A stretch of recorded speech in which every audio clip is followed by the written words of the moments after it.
They always said in tech, you need something 10x better to replace, the incumbent. That's probably about right. In addition to the trading, you've got all sorts of other things that you're building and then the blockchain can help you do better, including order book matching, transaction execution, clearing, settlement, trade netting, cross-asset margining, client onboarding.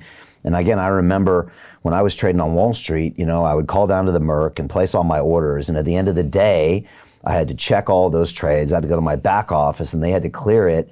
And these guys were making $4 a contract and just the clearing. There's all this stuff that happens behind the scenes that the consumer doesn't really know about that is super important. And there's a ton of, rent being charged on those things. And so I think one of the things that Sphinx is going to do is drop all of those costs significantly and speed up those processes and even make them better, right? Yeah, we want to disintermediate and provide as much transparency and direct access to these markets as possible. When you go trade on the Chicago Mercantile Exchange or the Intercontinental Exchange, or even as you go out into the east, the Guangzhou Commodities Exchange, the Shanghai Futures Exchange, they're all set up the same way, and they all suffer from the same inefficiencies, right? So being able to disintermediate, to be able to remove this layer of inefficiency, and a lot of that is provided by Advent and blockchain, that's really going to provide benefit that's ultimately passed on to the consumer, right?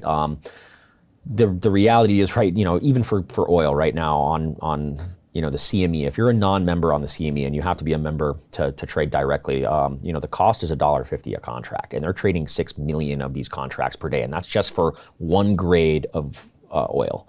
So, they're running one of the most efficient rackets in the world, best we can tell, and there's no competition. They have no incentive to evolve on behalf of the consumer, and that's really where we saw not only the problems, but also the opportunity. It's very, at the time that we were trading these things, we were so disheartened by not only the ability to access, and so much of our team came from trading crypto, and then we started to look at this and we're like, and as we started to do customer discovery with traditional energy traders and hire folks from that industry into our team, we were like, man, we were dumbfounded, right? We were flabbergasted by the realities of trading these things, right? And there's so much that goes into it, and it can be simplified so much. And that's ultimately benefit that we, as a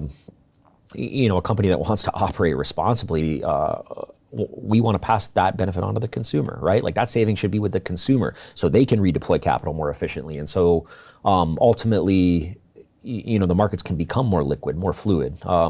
So much capital is locked up right now where it shouldn't be. And that's something that we really aim to change. Peter Thiel took $500,000 and turned it into $1 billion using the exact same techniques we're using inside the investment club. He met a CEO, his name was Zuckerberg. He pitched him the deal and he said, okay, I'll give you $500,000. Mark went public and sold the shares to people like you. Well, what happened to Peter? Well, he exited and got a 2,300x return. The wealthy invest in early stage companies, folks. The public markets are for suckers. It's a rigged game. By the way, this happens in crypto as well. It's called pre-sale tokens. This is Solana. Does anybody know this chain? They sold pre-sale tokens for 4 cents. And you can see the date on there, April 5th, 2018. Look at Solana today, folks. That thing's up over 1,000x. The media and Wall Street and all these hype people get you to buy the top. Meanwhile, they put their clients in at the bottom and they use you for liquidity to make their clients rich. You can play this same game. You just have to have the financial education and the deal flow. That's it. It's this narrative you hear constantly in blockchain is decentralization versus centralization.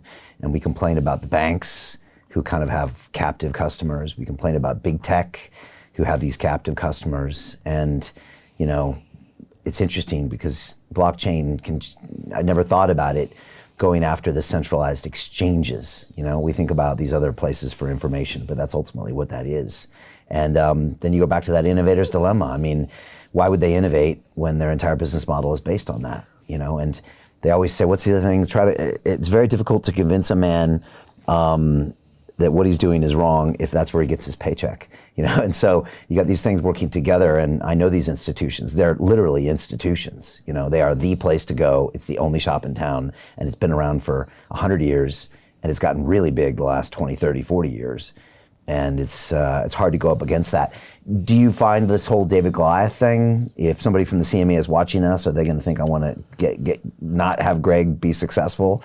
You know, we want to position ourselves, especially in the early days of this, to be an alternative and adjacent marketplace, not necessarily a direct competitor, right? Like the CME is an institution, and we want the CME to exist. We actually want the CME to exist because that provides the differences in price and in volume and in product from our exchange to theirs provides arbitrage opportunities for traders, right? And so much of that value can be captured, and that actually makes markets more efficient, right? Like that, the ability to discover prices across multiple exchanges makes markets more efficient, and it's so critical to market operations. And you see it very fluidly in crypto, right?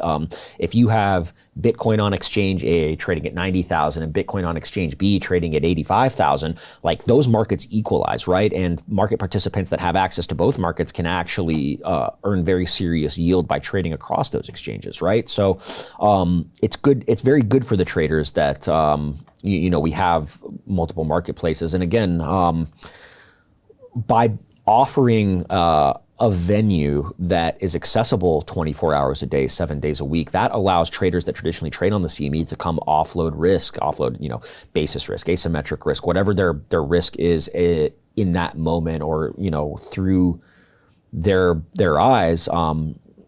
We need to ensure that, and again, I think it comes down to market responsibility to ensure that there's the ability to be able to kind of reduce that risk at the end of the day, right? And on the CME now, right, when an exchange closes, and you see this in the securities exchanges like the Nasdaq or the NYSE, and then you also see it on the commodities side, right?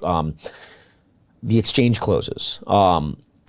Now, the pipe that takes orders on that exchange continues to take on orders, but nobody knows what the price is, right? So you have all of these traders submitting, and they think they may have alpha one way or another on which direction the asset's going to move. But at the end of the day, the inability to understand the price from the market's perspective causes huge gaps up and gaps down in the market. When you're staring at the trading screen and you see that big jump in the candle from Friday to Monday, like that inefficiency is represented there. And it's and again, like I think, blockchain provides this promise to help eliminate that. And it's, especially for something that's so critical to human survival like energy, right? Again, we got kids doing this with meme coins right now. Why the hell can we not do it with energy? It's bloody crazy.